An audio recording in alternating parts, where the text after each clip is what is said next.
He does this a lot. I've seen the show.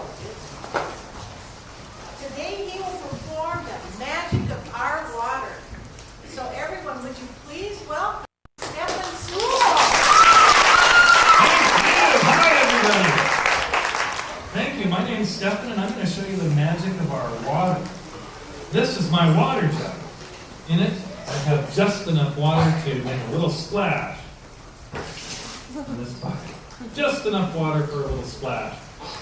Water flows, and as it flows, it's very magical. We need water to live. If we run out of water, we'd have to go in search of more water. Every single day we need water. So if we were to run out of water for one day, we would have to find water from somewhere. How many of you have ever run out of water? I never have. You did once? Where did you find it? From the rain? Sometimes people wait till it rains. And then there's more water. Because we depend on water to live, we have to conserve, preserve, and protect our water. And by doing that, we save our water. I'm going to fill a little bit of water into this glass right here. And as you can see, water is clear. When water flows, it's clear. Did I fill the glass completely? No. Not quite. So you know what? To fill it completely, we need just a little bit more water. When water flows, it's clear. You can't see it, really. It's completely clear. So you can't see the water. It's sort of invisible as it flows. And that's why some of the time today, I'm going to be using colored water. Colored water so you can actually see it a little bit better than that. Now, picture this. Let's pretend that this glass represents all of the water on planet Earth. This is all of Earth's water. Now that includes salt water, which we cannot drink to live. It just doesn't work. It doesn't keep us alive to drink salt water. So, all of Earth's water is right here. Now, if this is all of the water on the Earth, including all of the water that we cannot drink, then the amount of water that we can actually drink from all of the water on the Earth, well, it's about equivalent to this much water. If this glass were filled, and that's the whole water on planet Earth, that's the amount of water of that water that's drinkable. So you have to remember, the amount of water that's drinkable is very small compared to how much water is on the Earth. That would be an applause cue for you. Louder, let's hear it.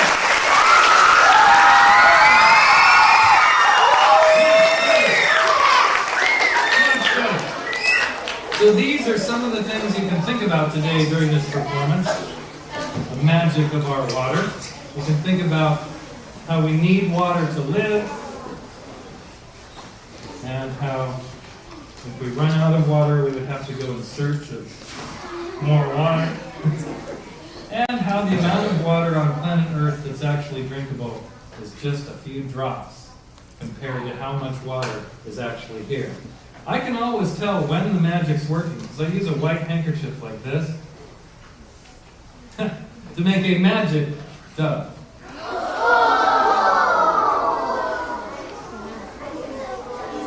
This dove has special powers.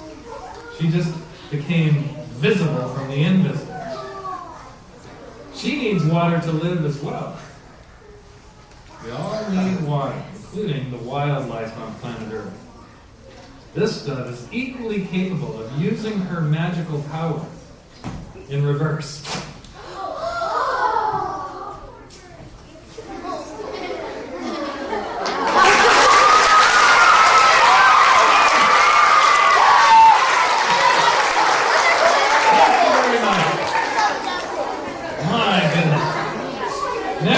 Let's take a look at the aquifer. This glass represents the aquifer. You know what the aquifer is? The aquifer is an underground river, an underground lake. Much of the water that we get above the ground and we use to drink and use to live comes from aquifers, underground water pools, rivers, and lakes, basically.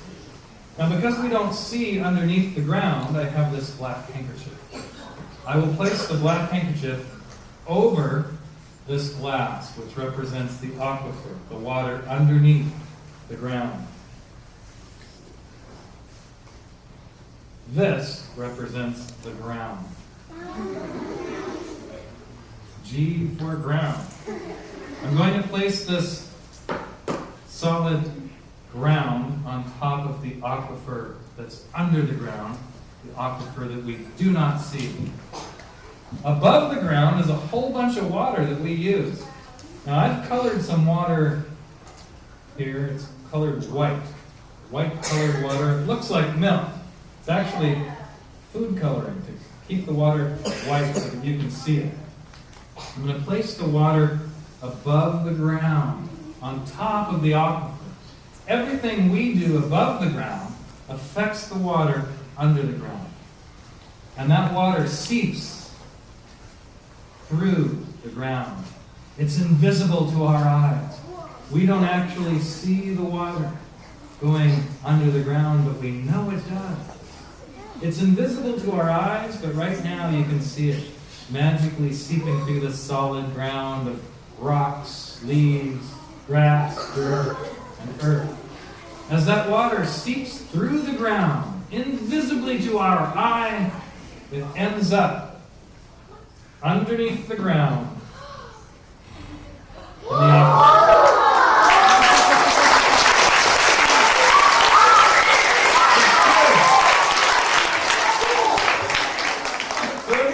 Above the ground affects the quality of the water underneath the ground in the aquifer.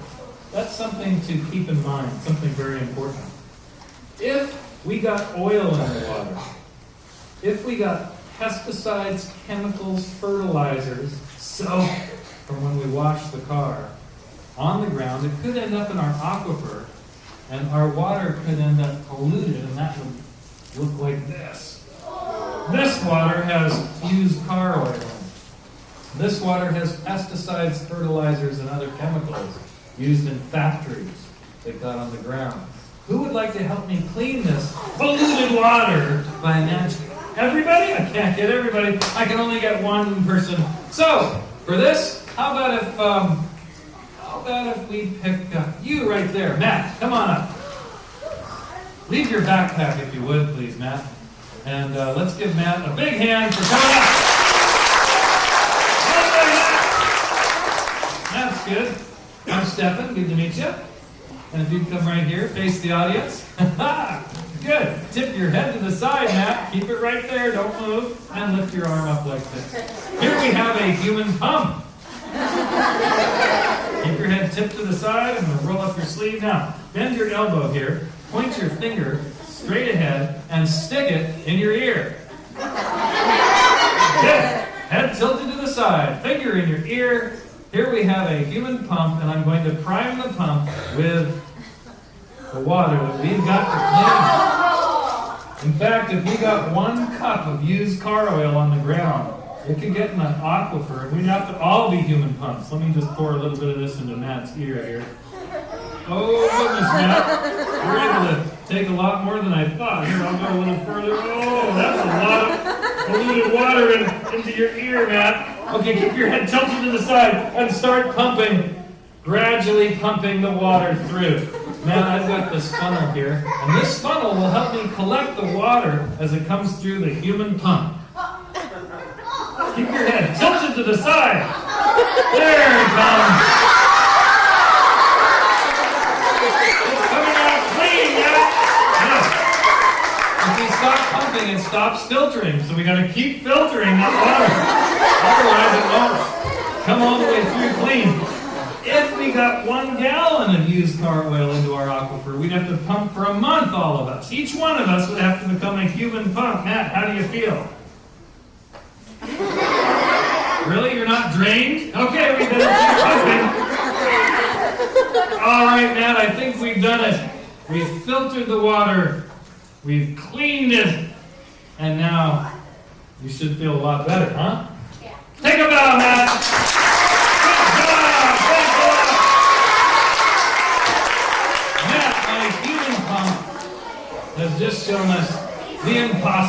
we would have to do. I mean, really, it's completely impossible what we would have to do if we got a little oil in our aquifer.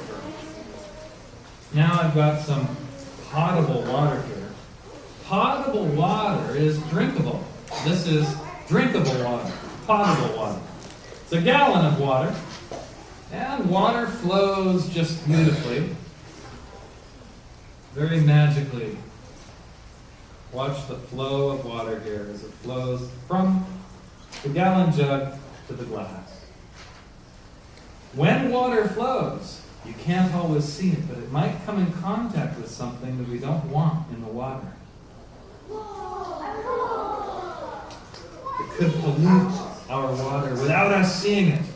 This is now polluted with something, whereas this looks fresh and clean. You can't always see the pollution. It might look fresh and clean, it might actually be polluted. And when it flows, it could carry the contaminants with it and pollute a very large amount of water. I think we should attempt to clear this water, to clean this water. Who could help me do that? Everybody! You know what? This time I am going to get everybody. This time I am going to have everybody help. So I'll get one person from the audience to be kind of the representative, if you will. So I see some representatives right here. You in the red shirt, you come up, the girl right there. Come on up this way. I better put the cap onto the water so that it doesn't leak since it's polluted. Come on up here, Michelle. Grab the gallon jug and hold it in plain sight so everybody can see it. One hand on the bottom there to hold it up, because it's really heavy. The water's heavy. Now, Michelle, I'd like you to focus on that water and clear it and clean it. Clean that water. Everybody help her. Send your imagination into that jug of water. And with your imagination, I want you to clean that water. Clear that water. By working together, by imagining it, we can create clean, fresh, clear water. Right, Michelle? Is it clearing? Are you clearing it? I still see clouds of pollution in that water, folks. Concentrate. Make it happen. Lift it up into the sky there. Turn it side to side. You see the pollution leaving the water? That's because we're working together. We are working together, and we've just cleared Michelle's gallon to pure, fresh water.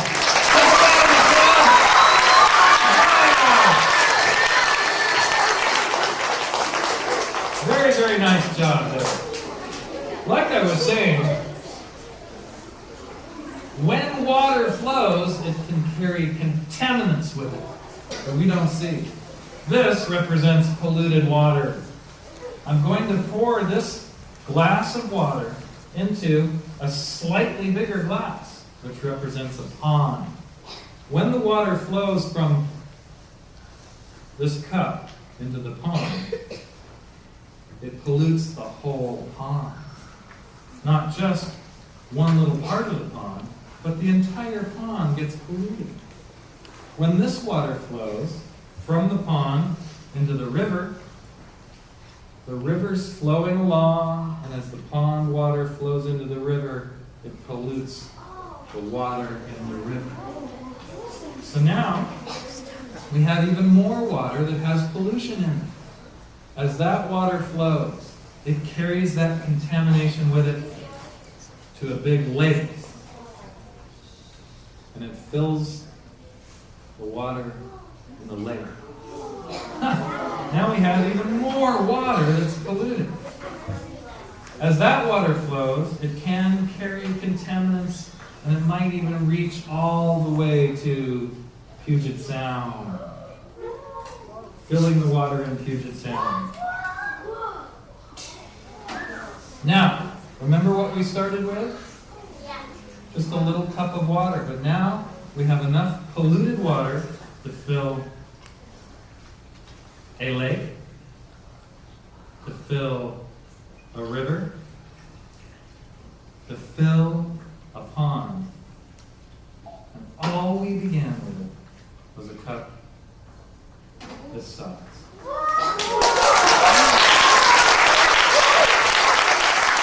Thank you very much. when you think about the magic of water. Something important to remember, in fact. Let's see if we can show everyone what to do if we actually had this polluted water at home. We'd want to take it somewhere safe, to the hazardous waste collection site, or to the hazardous waste mobile when it comes through the area. So who'd like to help me demonstrate this? Be an example for everyone. I'll get somebody toward the back. How about the guy right there with the red tag? Yeah. Right this way.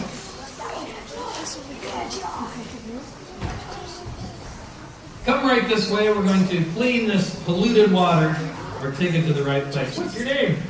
Josh. Hi. I'm Steffan. Good to meet you, Josh. Osh. Well, I just like the Osh part of your name. Here, could you hold the polluted water? Don't drink that. That's dangerous stuff. Now, I have a can and a glass, Josh. The question before everybody is, what should we do with that polluted water if we want to take it to the right place? Should we put it in the can or in the glass? The can or the glass? Okay, the glass fits inside of the can, and the can fits down over the glass. So Josh, I think I heard can. Did everybody say can? No! I heard can. So Josh will hold the glass, and I'll take the polluted water. I'll put the can right here, and I'll just pour the polluted water right here into the can. Now it's safe because it's in the can. Wait a minute, the can doesn't have a bottom on it. That's like taking that polluted water, pouring it in your hot water heater, going upstairs and taking a shower. The polluted water goes up through the tubes and onto your head. That's not very good, Josh, is it? No. Look, I think the right answer was the glass. Because the glass has a bottom on it. Thanks a lot, Josh. You did great. The glass has a bottom on it. So you can actually use the glass to carry the contaminated water. That was a trick question, actually. I have a few ways that I've learned to help keep the water clean. And that would be using my green cleaning kit, which I'm going to show you. My green cleaning kit usually fills this entire crate here. It's got window cleaner in it, it's got oven cleaner, toilet bowl cleaner, bathroom cleaner, copper cleaner, drain cleaner, and I have recipes. Several types of recipe cards that I use for making various things, like my all-purpose cleaner, my drain cleaner, my oven cleaner. I keep my recipes in here. But I'm out of stuff right now for my green cleaning kit. So we're going to take a look at some of the things that we all have at home in our cupboards. This represents a cupboard in our home. It's a bottomless box. You can see right through it. I have found that bottomless boxes are better for holding things than boxes with bottoms. Besides that, you can fit one right inside of the other. Now I'm going to place the small one on top of the big one. You can see right through. And we're going to look for the things in our homes that make up our green cleaning kit. One of the important things is a cloth. A cloth helps you because you can scrub things and clean things with the cloth. You also need a rag, and you need a scrubbing pad. Scrubbing pads replace chemicals because you use these types of things, a cloth, a rag, and a scrubbing pad, instead of chemicals. You use muscle power. Put your muscle power into it instead of using the chemicals. But very important, you need Castile soap, soap that doesn't have phosphates. You also need vinegar and, most important, baking soda. Baking soda, vinegar, and soap that is safe for the water. All of these three things work to fill my green cleaning kit, and my recipes depend on those three things. In fact, I also have a water bottle that's part of my green cleaning kit That way I can mix the soap with the vinegar, a little bit of water. Yes, you all have these. These are perfect.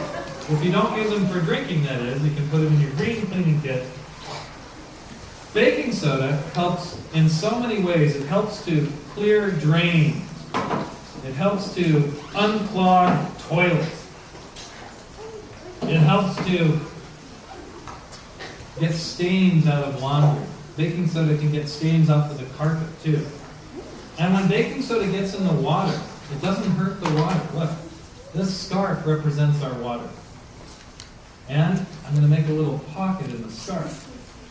Into this pocket, I'm going to pour a little bit of baking soda. Watch how much baking soda ends up flowing into our water here. That's a lot of baking soda. You know, when that baking soda ends up in the water, it doesn't hurt the water in any way. It dissolves in the water, disappears in the water, and is completely safe for the water. It dissolves right in the water. Sometimes baking soda can actually help a lake, and you want to pour your baking soda into the water.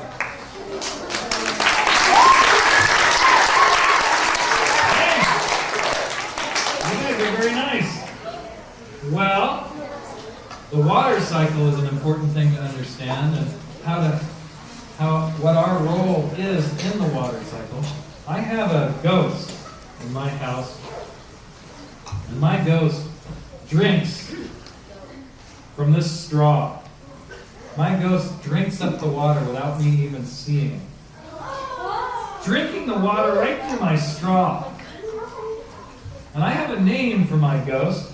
I call my ghost Leaky Faucet. Let me show you a good example of my ghost. Here he is, Leaky Faucet.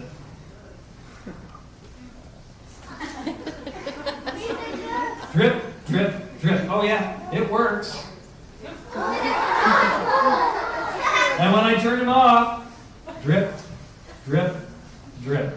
Do you know that with a faucet like this, after 1 month, you waste 4,000 gallons of water?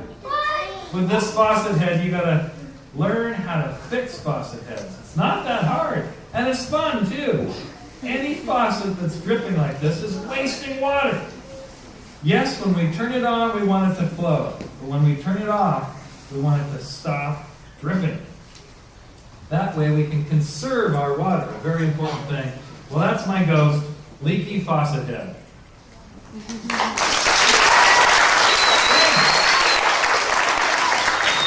An important thing to remember. Very important. The water cycle goes like this. The water rains down out of the sky. That could be where it begins. The water cycle can begin anywhere. Let's pretend that it begins with the rain. And it rains down out of the sky, filling up our lakes, our rivers, and our oceans. Then it goes underground into the aquifer. That very same water that rains down out of the sky then evaporates up back into the sky.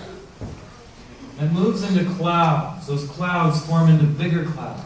And as the clouds blow through the air, they turn into rain, and the rain rains down on everyone's head.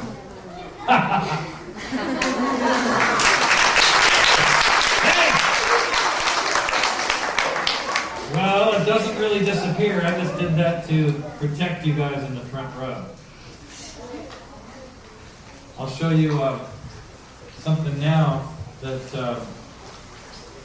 depends on understanding the invisible link. Here I have a what's it. This what's it represents the invisible link between all of the elements on planet Earth. For instance, we have earth, air, sun, and water. There's a long string on this end, but a short string here.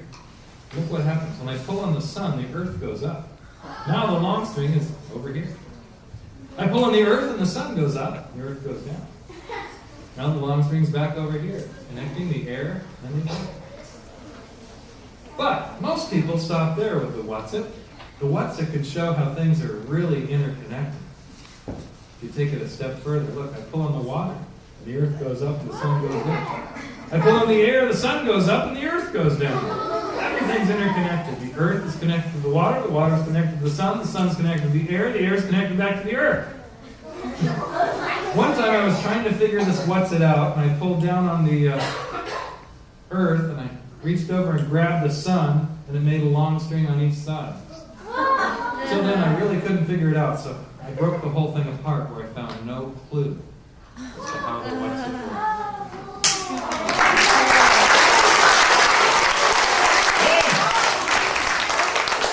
Thank you very much. Everything is interconnected, in fact.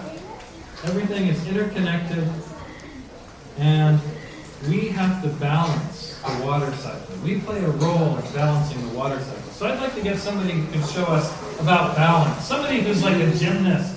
Somebody who can actually balance really well. There's a lot of you out there, aren't there? How about if we can get you right there in the purple shirt? Come on up.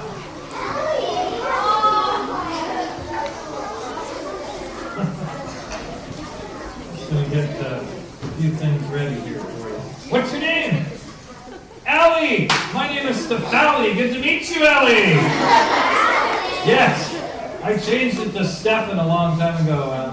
Look, this board is balanced here on 2 chairs. As long as I'm holding it, it's safe. The board is balanced on 2 chairs. I'd like you to become part of the balance. So have a seat right up here while I hold the board. Go ahead, jump up. Good. Scoot to your right about 3-4 inches there. Yeah, and turn your feet this way. Feet this way. Lift them up all the way. And lean back and relax. Good. Hands together. I'm going to cover you. I'm going to cover you this way. Here's her feet.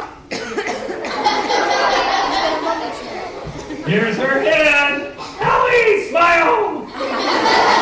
Good. Lean back, stay there. Don't move, Ellie. I'm going to show everybody what an amazing balance you have to have these days. And we're trying to balance our water cycle, our environment. Lean back. You got one shoe on and one shoe off, huh? Here. There's the other shoe off. Now she's balanced. Good. Stay right there, Ellie. I'm going to take this chair right out. Move it over. Allie is balanced now on the edge of the chair. As long as I keep one hand on the board, her balance remains intact. These days, we need to have an amazing balance. And this is pretty amazing because I moved the chair over the way. Lift your feet. Yeah, right there. Don't move. Perfect. Stay right there, Allie. Look, I can take the board right out. Allie is balanced on the edge of her chair. In midair.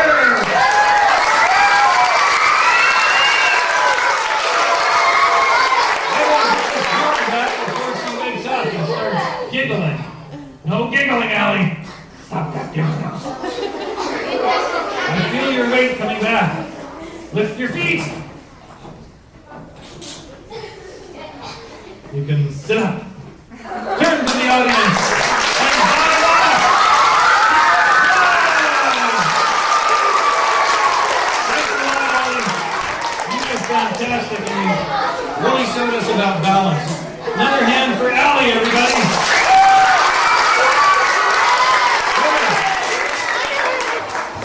Well, you guys have learned a lot about water today. I think we've learned a lot about water. But I don't think they ever teach you that you know what it's possible to do? It's actually possible to get fire from water.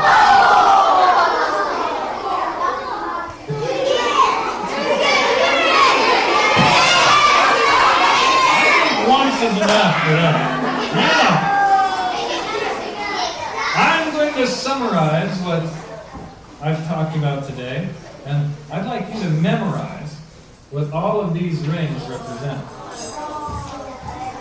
There's 6 of them. 1, 2, 3, 4, 5, and 6 rings. Now the first ring represents you. All of us. everyone here today, the ring of you. The second ring represents all of our water. We have to take care of our water. You and our water are linked. One dependent on the other. If I just give these rings a twist, they melt apart like rings of snow. Watch the top ring, the ring of you, as it goes right through the water. If I reach through the hole here in the center, there's a hole right there. If I reach through that hole and pull, they come apart. I think we're ready to add the third ring. We have the ring of you, our water, and we add our commitment. Our commitment to our water. Takes a chain of three and brings us to the fourth ring. What are we committed to? Well, preserving our water. Preserving and protecting the water. That means keeping chemicals out of the water. As soon as you find some way to preserve and protect our water, you're helping more than just locally. You're actually helping the entire world.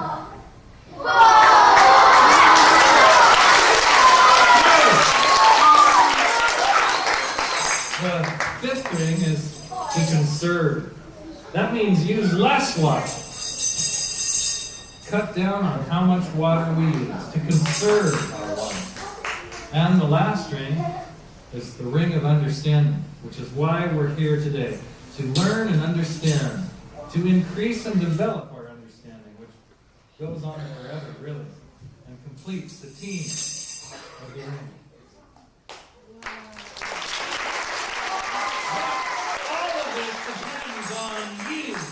You are the most important link in the chain. And that's why I'm here to remind you how important you are. So I'm going to pull the ring of you right through the other 5 rings. And thank you for helping me.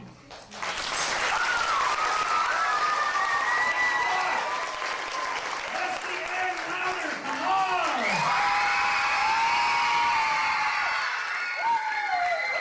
You guys are really amazing. Before you go, I want to thank you for your kind attention. And if you would, look to your teachers to tell you where you're heading next. Because I'm not sure exactly where you're going next.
Show. Awesome. Let me ask you this: what was your favorite trip? The board one. Yeah, the board. The board. What happened in the board? The dove one. The dove one. The board. The board one. The board. Well, tell us what happened in the board one. You put a mirror under it. A mirror? No, what piece of glass or what actually happened to keep, what did it talk about? What, balance. right, balance of what type of thing? Board. Water, right, the water cycle. Okay, so how Yep. did it work? Yeah, how did it work? Who balanced on the board this time? It was some girl. Ellie. Her. How do you think it balanced? Magic. A little bit of magic. That's a good idea. Well, what about the fire that came out of the water? A little bit of magic. Well, it's just tricks. Tricks. It's all just a trick, huh? A magic book. A magic book? Have you guys ever studied magic in the library? No. I got a magic book. You got a magic book? So you could study it. I have a kid. Kids are useful. Where are you guys heading next? We don't. To the music building. I'm in the music. Are you ready? We are going to, it's titled, Another lost and found. Right? Oysters on the Half Shell. Oysters on the Yeah, half yeah, shell. I'm in Far the- out. Well, thanks for telling us Okay. what you thought. I'll just wait right here inside. Your ideas are good. Okay. We still are Alright, waiting for bye. I like the water. What was wrong with the jug where it kept getting water? How can that I jug think keep I getting know. water? Do you think maybe there's a tube from the sky that fills it up? The inside was smaller than the actual thing. Uh-huh. And so when you shook it, water came out. Wow. Into a little tube. Is that right? A little tube? Because there's a little black thing at the bottom. Uh-huh. Is that right? Black thing. Is it right? I don't know exactly. I just have that thing. And every time I empty it, I set it down and it refills.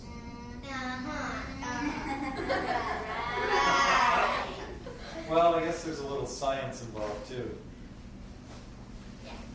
Science is fun. Yeah, science. Yeah, I like science. Isn't that the whole magic deal? Isn't it all science basically? Are they ready? No. Did you I think it is all science. I'm going to stand over here and ask you guys to just tell without me there. What do you guys think of the show? Yeah? You're mean. Yeah, you have a question? Yes. How did you start? When did you start doing it? And how did you? I know. How did you start doing magic? Yes. When did I start learning it? Yeah.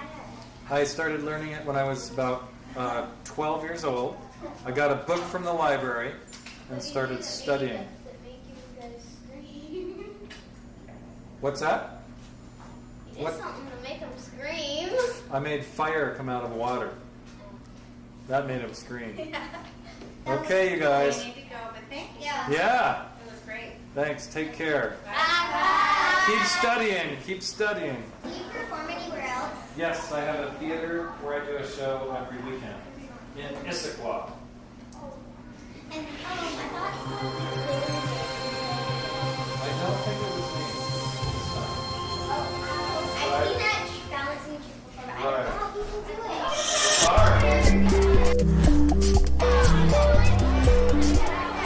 Good job.